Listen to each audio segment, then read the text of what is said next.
Is it okay in the short term to have a recession? Look, yeah, everything's okay. What we are, I said, this is a transition period. Are you worried about a recession? No. Okay. No.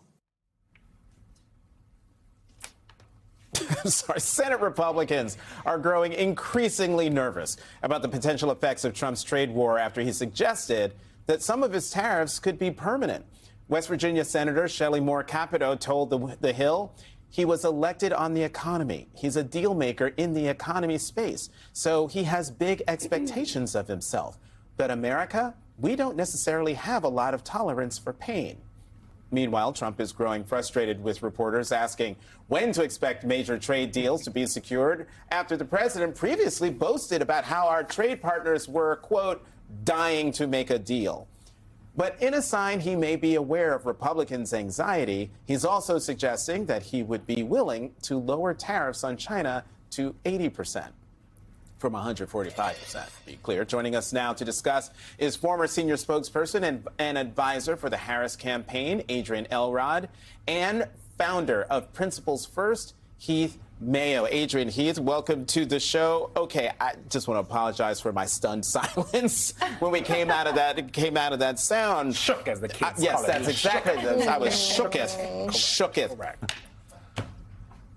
The tariffs on China, 145%. He says he's going to bring them down to 80%.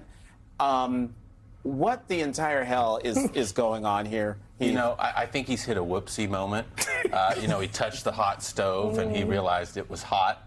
I mean, aside from the fact that it just doesn't even make any sense to put a lot of pressure on all of your allies when the focus has been China, I mean, this is really going to hit just the basic necessities for a lot of American families. You look at strollers and car seats. I think we get something like 97% of our car seats from China.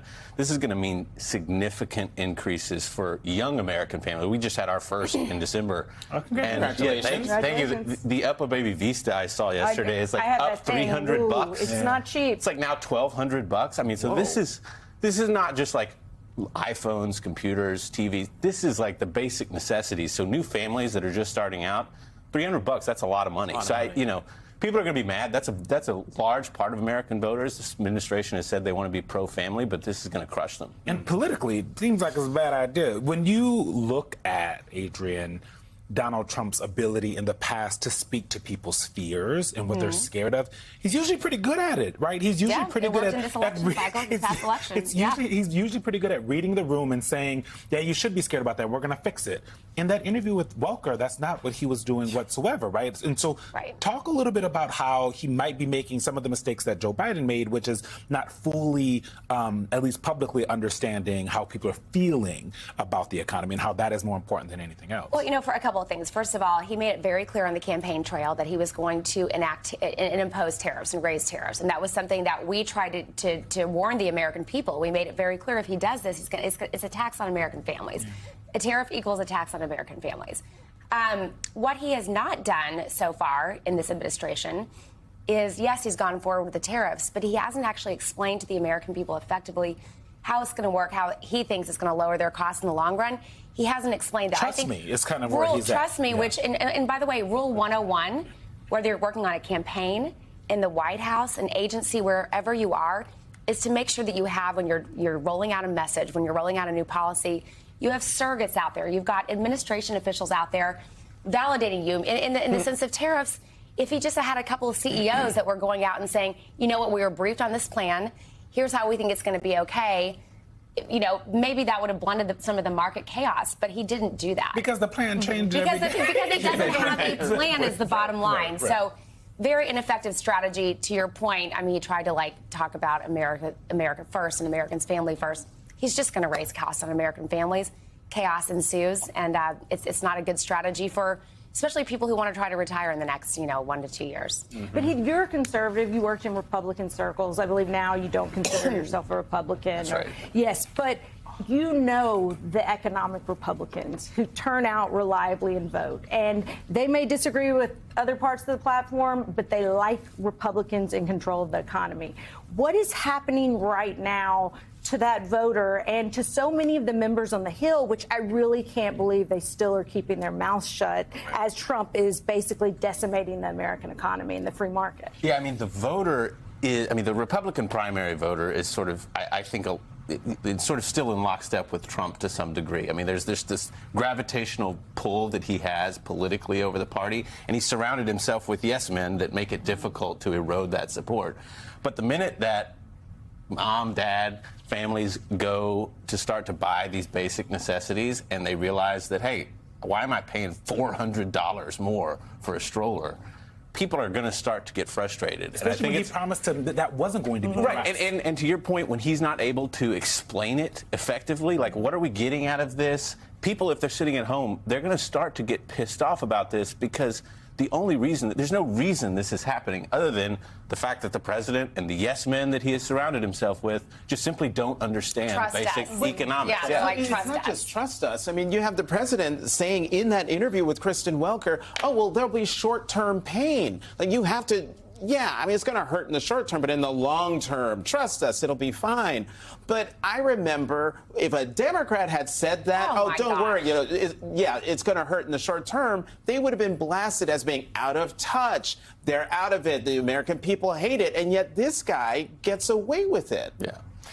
Yeah, I mean, he's asking Americans to sacrifice. And I mean, we've asked Americans to sacrifice before. Americans can sacrifice. Yeah, like during wars, if we have a good reason, but not just because Trump woke up this morning and tweeted and had a harebrained scheme. And can I also just remind everyone, Trump inherited a pretty gosh darn good economy. Yeah. 15.5 million jobs created under President Biden, 4 major economic bills, 800,000 manufacturing jobs. The implementation of those economic bills was playing out and still is to an extent, even though Trump has caused so much chaos. The fact that he inherited this good economy and now he's trying to say, just trust me, it's going to be a little difficult for a while, but like, I'm going to get it sorted out. Things were not so bad except for inflation. That's one of the main reasons why we lost. Yeah. Adrienne, Republicans can be made to pay the price for all of this chaos, right? And when these tariffs get bad and people start spending $400 extra, there is a world in which Democrats are able to make Republicans pay at the ballot box for this. Mm-hmm. Donald Trump doesn't have any more elections to run, so he don't care. Yeah. But how do Democrats do? As far as we know. He's saying, I was just joking. Yeah. But how do Democrats do that? You are a strategist, comms maven. How do Democrats actually make this worth their while on the electorally? I'm really glad you mentioned that. First of all, we've had some electoral successes in some of the special elections that have taken place. Of course, Pennsylvania, the state Senate race there, the Wisconsin Supreme Court race. We're seeing some of these bellwethers, special elections that are showing that Americans are frustrated. They're not happy with Trump. So that's one category. However, Democrats have to also have simultaneously a forward-looking vision. I mean, the chaos and alternative. Exactly. The chaos is writing itself. We're seeing it every day. People are worried. And we have not even seen, let's remind ourselves, we have not even seen the fruition of these tariffs enacted yet. We're probably going to see that in the next 2 to 3 months as these prices really take hold here. But you've got to create and talk about, as Democrats, a forward-looking vision. And I got to tell you, I mean, I don't know what the Democratic Party's economic vision is right now. I think they will get there. But we as Democrats, both on Capitol Hill, governors throughout the states, have to do a better job of really talking about what our plan is for the economy. And I think as we get closer to the midterm elections, you will see that. But it can't just be something we're running against Trump's economic policies. We're running against Trump's divisiveness and chaos and raising prices. We actually have to put forward our vision, and I think that's something Democrats really need to focus on and work on over the next 16 months. Well, and there are so many interesting races to watch. Just in Georgia, I think we have the tweet we can show where Marjorie Taylor Greene notified the public that she is declining to run for the Senate. On the edge of my seat. And Governor Brian Kemp, who's hugely popular, he is not running for the Senate also. So what do you foresee in Georgia? Is that good for Jon Ossoff and Democrats? It's definitely good for Jon Ossoff and Democrats. I mean, obviously, let's remember that Biden won Georgia in 2020. We lost Georgia in 2024, but we certainly consider that state to be a swing state, a state that Democrats certainly have ripe opportunities for picking up the suburban communities, the exurb communities, suburban women, people who are going to be heavily impacted by these price hikes that Trump is enacting. It's a real opportunity for Democrats, and it certainly, looks good for John Ossoff at this point in the campaign. Heath, to zoom out a little bit, candidate quality, right? The reason that Marjorie Taylor Greene jumped out, one of them is it feels like someone maybe been whispering in her ear, right? Like, ma'am, you're not going to help us here. But we're seeing that happen in a couple of these other races, right? Where Republicans are looking at who they have to run and are getting a little nervous. At least that's who the ones that are talking to me are getting a little nervous, because they've seen when you put someone who's a little too far right, someone who maybe isn't really from the area, Dr. Oz, then you lose there and you have an issue. So talk a little bit about how Republicans should be thinking about candidate quality and actually doing something a little bit different than they have in the past. I mean, you look at somebody like Governor Kemp. This guy is sort of cut from central casting. This is somebody that the Republican Party knows plays well with the suburban swing voter that it takes to win in places like Georgia. The fact that he is not stepping up and is saying, this is not the time to go right now, tells you just the kind of struggles that they're having internally. Now, they're going to have a battle to fight, I think, still with their voters. Because this party is hook, line, and sinker behind Trump, Trumpism, and sort of the entertainment politics that he has built inside the Republican Party, and that's gonna take some time to unwind, I think. Meanwhile, Adrienne, another Democratic senator who isn't having a good time of it is Senator John Fetterman, Pennsylvania. NBC News has this really concerning story. In the past year, from April 2024 to this March, Fetterman missed 77 of 381 votes, according to GovTrack.